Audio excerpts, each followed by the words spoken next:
Hello, welcome to your very first lesson in the School of Psychic Seduction. I hope you're excited because I am, because I'm going to be able to share everything with you that I know about psychic seduction. And if you do the exercises, if you apply them, and if you follow the curriculum and do as you're being told, I guarantee you it's going to transform not just your love life, but your life in general in so many different ways. Okay, so my name is Aurelius Sopax. I'm a man of many trades. I'm a master magician. I am a lot of other things. That's not so important. Now, this is going to be the School of Psychic Seduction for you. And what you're going to learn here is going to enable you to, not only seduce an individual remotely, it's also going to allow you to use the same techniques for various other situations in your life, okay? So let me take a step back and define first what psychic seduction is. Now, when we say psychic, we're talking about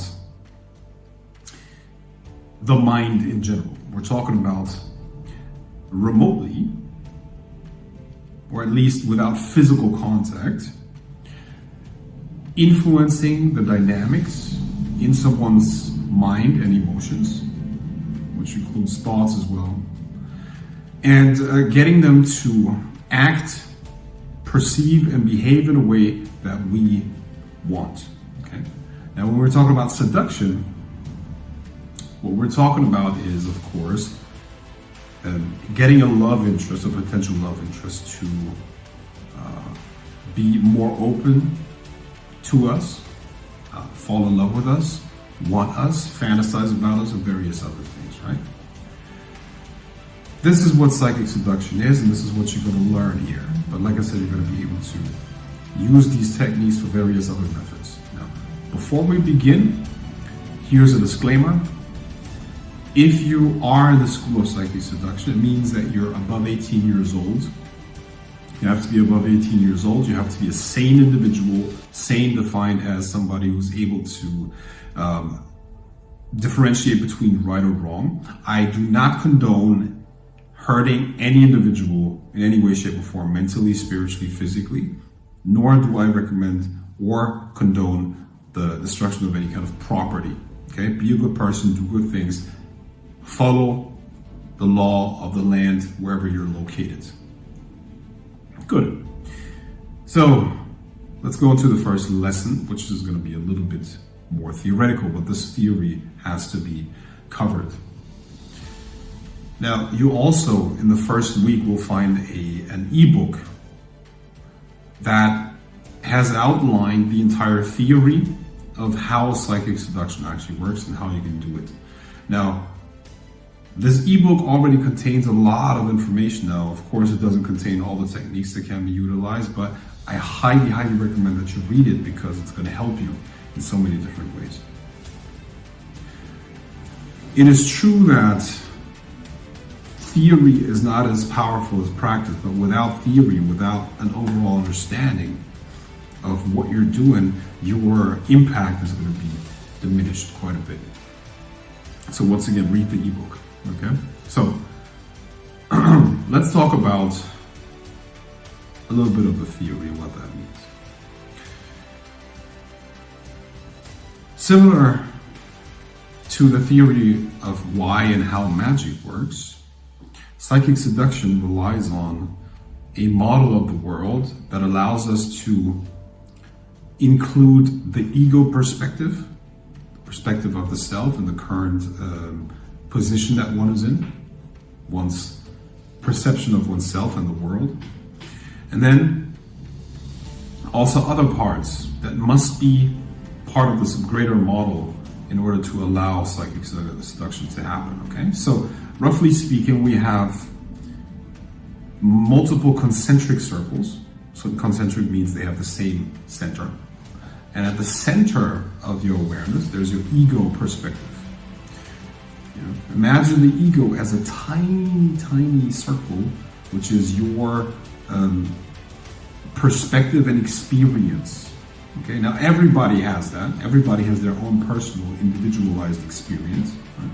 But it's a very, very tiny thing of what you actually are. Now, beyond that, you have another concentric circle, which represents your subconscious mind. Your subconscious mind is essentially all the things that you're not aware of.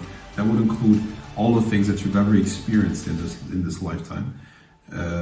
Every single thing that was taken in by your sensory data, everything that you are not aware of. Okay, that's quite a bit. Maybe it doesn't sound like a lot to you, but that is a lot. So the subconscious is vast. It's just massive. Beyond that, you have what could be called the unconscious mind, which is your part of the collective unconscious, right? So when we're talking about the unconscious mind, this is what you use in order to interact with archetypes, spirits, the spirit world, the afterlife, and many, many other things. It also contains all the memories of all the past lives that you have had. And beyond that, you have what's called the collective unconscious. The collective unconscious literally is everything, all levels of existence, containing all kinds of spirits, all kinds of different entities, all kinds of different modes of existence. Even vast doesn't really match what I'm describing here, but it is vast, that's for sure. So, when you're influencing someone psychically, what you want to do is you want to change their ego experience. Now, that is going to be hard, staying in your own ego perspective, because you're separate from whatever could connect you to their perspective. But the collective unconscious contains everything, which means it also contains the ego perspective of the other person. Imagine an image of an ocean. Ocean contains a lot of water, and this is the collective unconscious. The water, it's one thing. But there could be two bottles that are also filled with water. They're in the ocean. The bottles are inside of the ocean. They're filled with the water of the ocean. And now they have kind of like an individualized perspective, because the water inside of the bottle is kind of like contained and not constantly interacting with the water outside of it, right? But the bottle is part of this bigger ocean. And in reality, it's just an illusion, because as you open the bottle, the water is now, of course, part of the ocean again, right? And believe it or not, this is how reality really, really works. Yes, you have right now an individual perspective where you think you're a completely separate individual from everything, but in reality, it's very much like the ocean. And the other person that you might want to do psychic seduction with, or any other person, you and me, we're just bottles in this vast ocean. But it's the same water, and the water is consciousness. So, in order to do psychic seduction, you must temporarily, and the same applies to magic as well, you must temporarily open that bottle up, and now your consciousness can interact with this ocean, and it then has the ability to interact with the consciousness inside of the other person, meaning you can change their ego perception and their perspective on certain things. You can bypass your ego and theirs and directly interact with their consciousness, and then change what's going on in their mind, because they also have the same structure going on, you see. You share the collective unconscious, that is one, everything is part of that, and by you becoming that collective unconscious and consciously or willingly using something or using using your will to change their dynamic, you will, as a result, have created a successful psychic seduction in this case, or you could use it for many other things. Pretty much any influence spell works using those same principles, right? So you could say that psychic seduction is a subset of magic, and no surprise that I'm pretty good at it too, especially because I've been working on it specifically for such a long time. So that's the theory behind it. Based on what I just said, a couple of things have to be trained. A couple of things have to be, if you will, have to be mastered. Which is the following thing: the opening of the bottle, that must become second nature. Then you must be able to navigate your will whilst being part of this collective unconscious.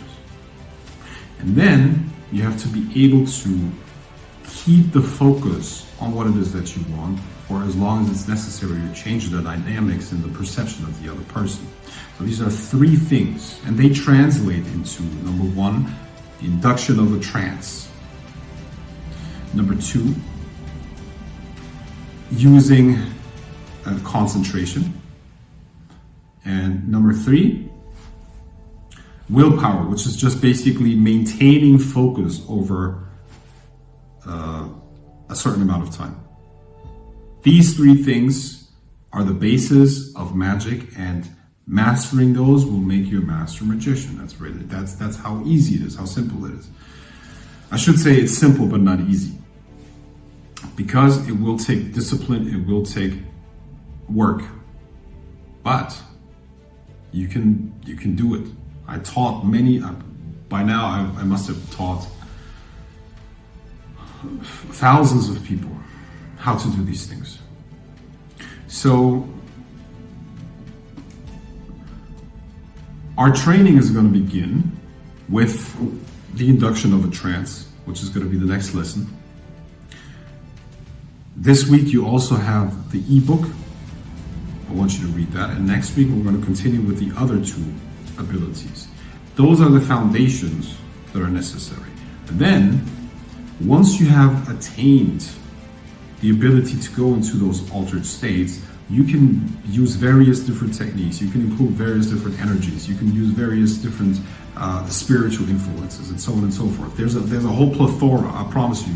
There's a long list of different types of spells and techniques and whatever I'm going to teach you. But what you must understand is that this all begins, meaning the influence on somebody else, the manipulation of someone else, begins with mastering your own consciousness. And this is very, very important point. I can't overstate how important that point is. But that's really what it is, okay? And that's where we're going to begin with the work on ourselves. That's it for lesson 1. Lesson 2, you have it available, and the third part is the ebook. Read it, and I see you on the live calls. Bye-bye.